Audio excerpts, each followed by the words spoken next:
Muganda wange. Alo se. Okobotya baba. Ndi wose muganda wange. Webala okunambulako. Nsaze wona idankubone ku sebo muganda wange.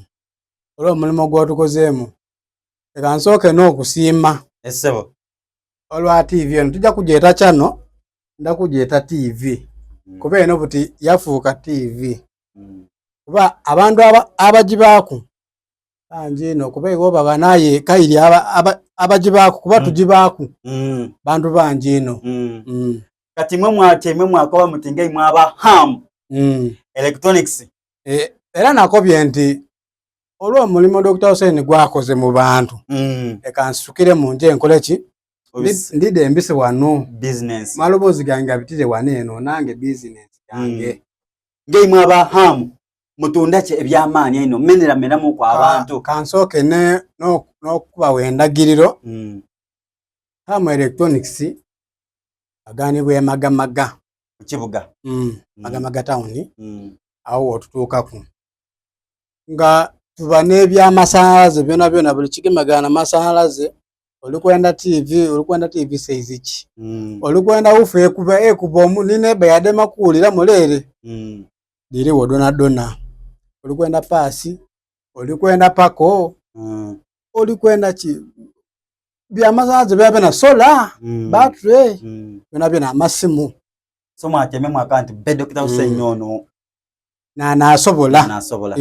wajira okulingalingamu nga newo osobola sebo kubanga olw'ensonga kansooka baba ebyuma wabitola bino byona ebyuma sala daimwe kubanga nga bwenkobye nti entekali kyano wabula TV ndowooza tubula kubule bwa mulongooti nteekateeka era bye tuligobako eno TV bye tuligobako kuba abagyekuumire kuno abangi buli wamu busoga okwetoola busoga yona n'omuliraano kuba nange nakirowooza ngeketofu abantu lero TV dekwe diriko ki diri ku masimu diri ku neno akanti nkole ntya je okufuna ebyuma bino nga bwali bibona kyali kyangu ebyuma by'amaani kyali kyangu aye abakopi mukope ebyuma by'amaani kyensooka okuba kuba ntuuse muno nakuba nti bino ebyuma watumya butumye kuva kuluya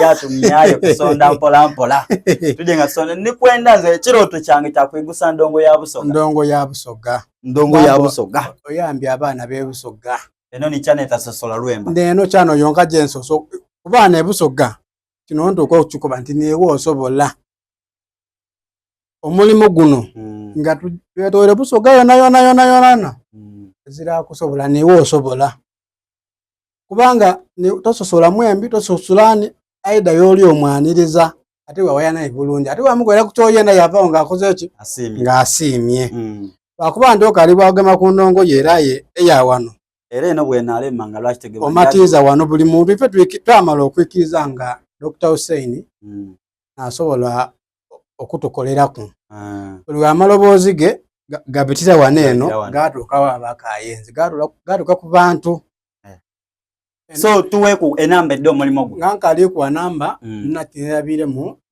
entabakobeire nti Ham Electronics nina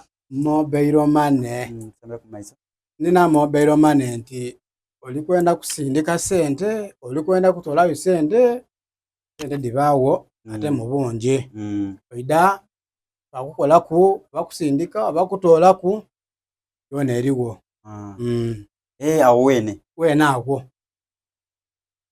omuntu wabanga ayenze esimu eyo nga ayali wala esimu emujikola mutya amasimu kuba abantu bangi benjireke nkoeraku alikwenda esimu ayika ali wala ayinga alina weri kwenda ekoleki etuuke ali kuluya alikwenda oba agitwaire mukaire we oba agitwaire muganda we asindika sente aweza bwa sente n'omuntu ajja okola ki ajja okutwala esimu eryo namukubira lisiiti yatwala eryo esimu yamutuka ku bulungi ze namuweereza bwa lisiiti namuweereza lisiiti ku esimu nti muna esimu lituuse era omuntu gw'osindike antuuseeku namugemya enamba ni dino enamba needo omulimu nga ovire ku kya mobile money tuwandiisa amalayini aga mobile money oba oliko na layini ya agent oba oliko na layini ya personal byonna service Donald liwo mubikolako byonna bikolebwako okay enamba